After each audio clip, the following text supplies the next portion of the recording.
68। पहले तो केएल राहुल का 100, केएल राहुल तो आते ही 100 बनाया और आते ही फिर वो 100 के बाद आउट हो अगले ही गए। बॉल पे। बड़ा मतलब ढीला डिसमिसल।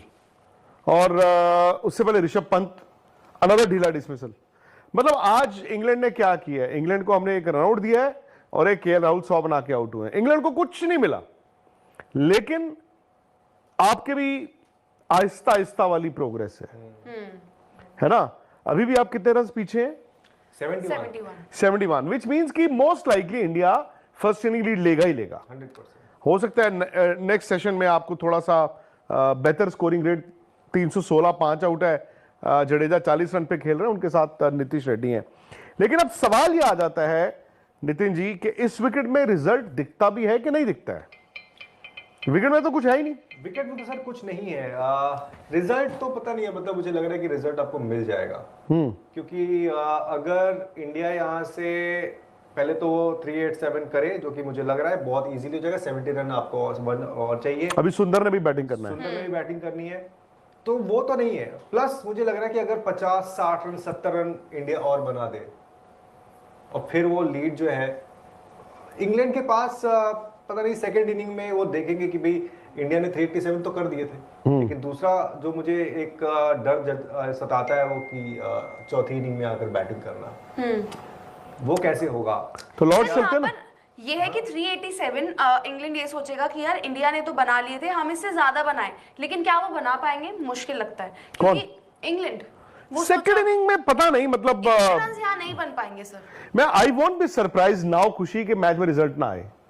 मतलब मुझे लगता था कि रिजल्ट आएगा ही आएगा, आएगा ही आएगा, बट जिस तरह इतना ठुसा विकेट हो गया है, इतने स्लो मूव चल रहे हैं, मैं उसकी अब 10% प्रोबेबिलिटी रखता हूं।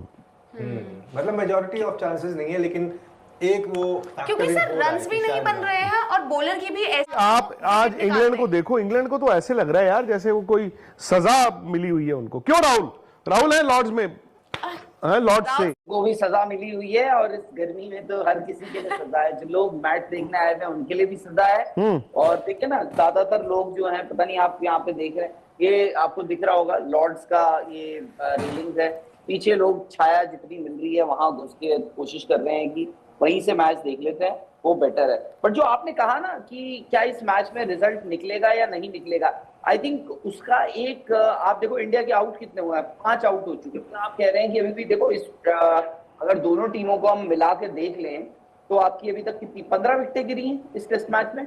आज तीसरे दिन के का आखिरी सेशन बचा हुआ है।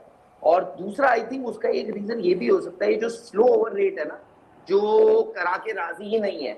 मतलब आप प्लेयर्स को कुछ कह लो, आप अंपायर को कुछ कह लो, ऐसा लग रहा है कि सब मतलब नींद में बस चले जा रहा है, चलने दो। अच्छा वो बॉल देखनी है तो एक काम करो, मैच रोक के आपने पता चला वो डब्बा मंगा लिया, वो चेक करना है, अरे भाई टी से आए हो, लंच से आए हो, पहले करा लो, कुछ करा लो। अंपायर भी ऐसी ढीलू राम है, आप वो भी ऐसे ही चल रहा है, सब कुछ ऐसे ही चल रहा है। तो आप ये भी देखिए ना कितने ओवर, कल आपने 15 ओवर शॉट थे, बीच में 2 आप चेंज ओवर के मान लो, 13 ओवर जो है कल आपके 13 ओवर शॉट हुए। उससे पिछले दिन आपके 7 ओवर शॉट थे, तो आपके 20 ओवर तो ऑलरेडी, मतलब 20 ओवर मतलब आप एक सेशन नहीं, अभी भी आपने 2 सेशन में 48 ओवर का प्ले हुआ आज, जबकि अमूमन 2 ओवर में 2 घंटे में 55 ओवर का गेम कम से कम होता है। आपने 48 ओवर का गेम नहीं। बात यह है ना राहुल की हो क्या रहा है, बिकॉज मैंने कल भी कहा था कि Rishabh Pant is the key. KL Rahul का हमें पता था कि उन्होंने सॉलिड खेलना है और 100 बनाया यार लॉर्ड्स में, लगातार दूसरा 100 बड़ी बात है जी। ये 100 के चक्कर में बेचारे, मतलब मैं उनकी गलती नहीं, हालांकि कॉल केएल राहुल का ही था वो, बट आपने सोचा नहीं था, एंटिसिपेट नहीं किया था। टेस्ट मैच है, you should have anticipated. KL Rahul को लगा कि मेरे एंड पे थ्रो आएगा, उन्होंने देखा वो बेंच स्टोक्स थे, उनका प्रेजेंस ऑफ माइंड था, मोड़े खींचा हाथ और लगा दिया विकेटों पे। आप मतलब वो तो यार आप एक लड़का, मतलब वो 100 छोड़कर। अस्सलामुअलैकुम दोस्तों, India versus England first test series में तो इंडिया को बहुत ही बुरी तरह से शिकस्त हुई है, क्योंकि ये मैच जो कि इंडिया बहुत ही आसानी से जीत सकता था, उसे इंग्लैंड के बैट्समैन ने पूरी गेम ही पलट कर रख दी है। क्योंकि जैसा कि हम जानते हैं कि इंडिया के सारे बैट्समैन शुभमन गिल, ऋषभ पंत, केएल राहुल बहुत ही आउट क्लास परफॉर्मेंस दे रहे हैं क्योंकि उनके स्कोर हर एक के 100 प्लस हैं, जो कि शायद ही इंडिया की हिस्ट्री में हुआ हो। और अगर इंडिया की बॉलिंग की बात की जाए तो इंडिया के पास सबसे खतरनाक बॉलर जसप्रीत बुमराह था, लेकिन बुमराह के होते हुए भी इंग्लैंड ने इंडिया को बहुत ही बुरी तरह से हराया है। जसप्रीत बुमराह जिस अकेले ने ही 5 विकेटें इंग्लैंड की लीं, लेकिन इंडिया के दूसरे बॉलर्स ने हमें बहुत ज़्यादा मायूस किया है क्योंकि हम जानते हैं कि इंग्लैंड के बॉलर्स तो इतने ज़्यादा खास नहीं हैं, लेकिन और उनकी बैटिंग भी कोई खास नहीं चल रही थी। लेकिन सेकेंड इनिंग्स में बेन स्टोक्स, बेन डकेट और हैरी ब्रूक ने बहुत ही अच्छे रन स्कोर किए और इंडिया के मुंह से वो मैच छीन कर ले गए।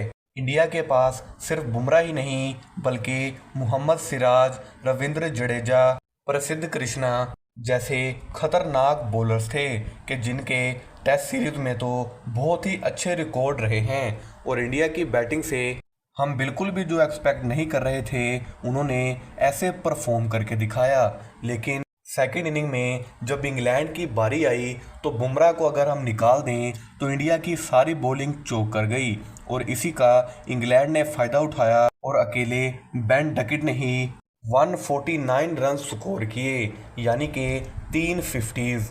अब उससे भी बुरी बात ये हुई है कि बुमराह जिन्होंने फर्स्ट और सेकंड इनिंग्स में इतने ज़्यादा ओवर डाले हैं कि जिसकी वजह से सेकंड टेस्ट सीरीज़ में हो सकता है वो आपको देखने को ना मिलें, क्योंकि जब इंडिया की सारी बॉलिंग ही चौक कर गई तो शुभमन गिल जैसे कि दूसरे कैप्टन किया करते थे उन्होंने भी वही रास्ता अपनाया और बुमराह को बॉल थमाकर कहा कि जाओ अब तुम ही हमें बचा सकते हो।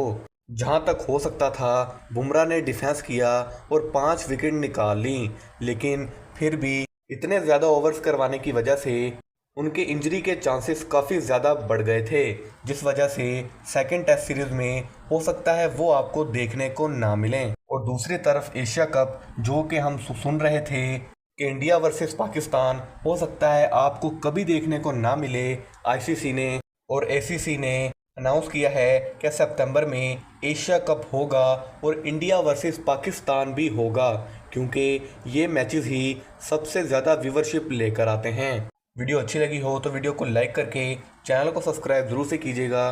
मिलते हैं अगली वीडियो में, तब तक के लिए अपना और अपने प्यारों का ख्याल रखिए। अल्लाह हाफिज़।